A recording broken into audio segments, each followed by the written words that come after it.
નિઃશુલ્ક અપાયો. માંડવીના વિકલાંગ કન્યા છાત્રાલયની દિવ્યાંગ દીકરીઓને સર્વાઇકલ કેન્સર વિરોધી રસીનો બીજો ડોઝ નિઃશુલ્ક અપાયો.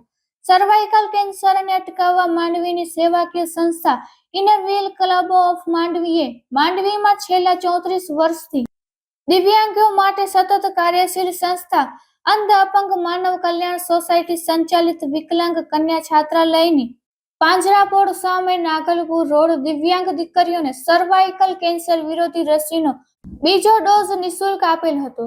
માંડવીની એમ્સ હોસ્પિટલમાં ઇનરવ્હીલ ક્લબ ઓફ માંડવીના પ્રમુખ શ્રીમતી પ્રજ્ઞાબેન પોપટના પ્રમુખ સ્થાને યોજાયેલા રસીકરણના ખાસ કાર્યક્રમમાં માંડવીના જાણીતા સર્જન ડોક્ટર કૌશિકભાઈ શાહના માર્ગદર્શન હેઠળ વિકલાંગ કન્યા છાત્રાલયની દિવ્યાંગ દીકરીઓને સર્વાઇકલ કેન્સર વિરોધી રસીનો બીજો ડોઝ નિઃશુલ્ક આપવામાં આવ્યો હતો.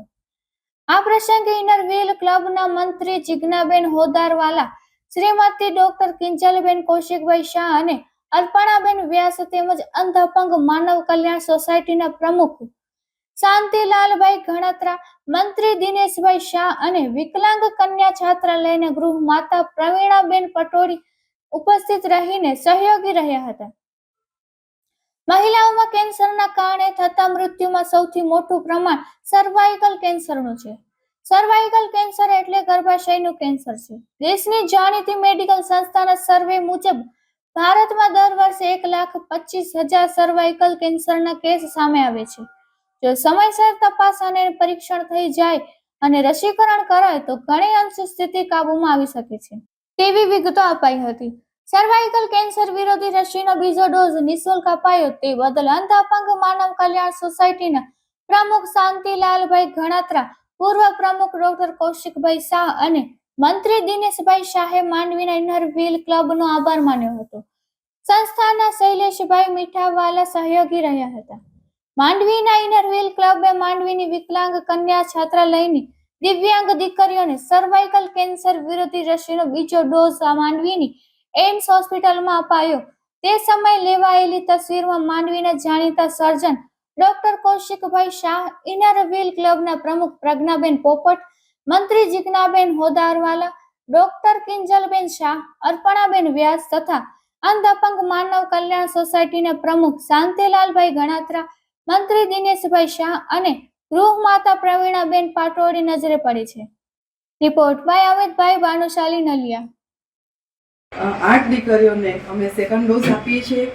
આ પ્રસંગે સંસ્થાના પ્રમુખ શ્રી શાંતિભાઈ, મંત્રી શ્રી દિનેશભાઈ, ડૉક્ટર કૌશિક સાહેબ અને એમનો સમગ્ર સ્ટાફ, ઇનરવ્હીલ ક્લબના મંત્રી શ્રી જિજ્ઞાબેન, સદસ્ય શ્રી અપર્ણાબેન ખાસ હાજર રહ્યા હતા અને વિદ્યાર્થીઓને હૂંફ આપી.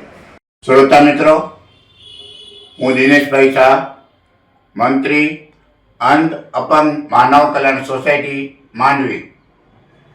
સર્વાઇકલ કેન્સર અટકાવવા માટે માંડવીની સેવાકીય સંસ્થા ઇનરવ્હીલ ક્લબે ખૂબ જ પ્રેરણાદાયી કાર્ય કરેલ છે. છેલ્લા 34 વર્ષથી કાર્યરત માંડવીની અંધ અપંગ માનવ કલ્યાણ સોસાયટી સંચાલિત દિવ્યાંગ કન્યા છાત્રાલય જે 2015થી કાર્યરત છે, એમાં અમારી દિવ્યાંગ દીકરીઓ છે, એ દિવ્યાંગ દીકરીઓને ભવિષ્યમાં સર્વાઇકલ કેન્સર ન થાય એના માટે ઇનરવ્હીલ ક્લબે ખૂબ જ પ્રેરણાદાયી કાર્ય કરેલ છે. આજથી 2 મહિના પહેલા ઇનરવ્હીલ ક્લબે એને સર્વાઇકલ વિરોધી રસી આપી હતી. 2 મહિના સંપન્ન થતા તાજેતરમાં માંડવીની એમ્સ હોસ્પિટલના સર્જન ડોક્ટર કૌશિકભાઈ શાહના માર્ગદર્શન હેઠળ રસીકરણ, જેને કહી કે સર્વાઇકલ કેન્સર વિરોધી રસી આપવામાં આવી હતી. આમ માંડવીના ઇનરવ્હીલ ક્લબે ખૂબ જ પ્રેરણાદાયી કાર્ય કરેલ છે. અમારા પૂર્વ પ્રમુખ ડોક્ટર કૌશિકભાઈ શાહ જે એમ્સ હોસ્પિટલમાં છે, એના માર્ગદર્શન હેઠળ અમારા ઇનરવ્હીલ ક્લબના પ્રમુખ શ્રીમતી પ્રજ્ઞાબેન પોપટ, મંત્રી હોદારવાલાબેન અને ડોક્ટર કિંજલબેન કૌશિકભાઈ શાહ ની ઉપસ્થિતિમાં અમારી અંધ અપંગ માનવ કલ્યાણ સોસાયટીના પ્રમુખ શાંતિલાલભાઈ ગણાત્રા, મંત્રી હું દિનેશ શાહ અને છાત્રાલયના ગૃહમાતા પ્રવીણાબેન પાટોળીની ઉપસ્થિતિમાં આ જે દિવ્યાંગ દીકરીઓ છે એને સર્વાઇકલ વિરોધી રસી આપવામાં આવી છે. ખરેખર સર્વાઇકલ રસી વિરોધી રસી ખૂબ જ જરૂરી છે. સરકાર પણ જાગૃત બની છે અને સરકારનો પણ લક્ષ્યાંક છે કે ગુજરાતમાં સર્વાઇકલ રસીકરણનું કાર્ય શરૂ થઈ ચૂક્યું છે. અમે અમારી સંસ્થા અંધ અપંગ માનવ કલ્યાણ સોસાયટી માનવીની જે ઇનોવેટ ક્લબ જે સેવા કરી છે એ સંસ્થાના અમે ખૂબ ખૂબ આભાર માની છીએ. જય જિનેન્દ્ર.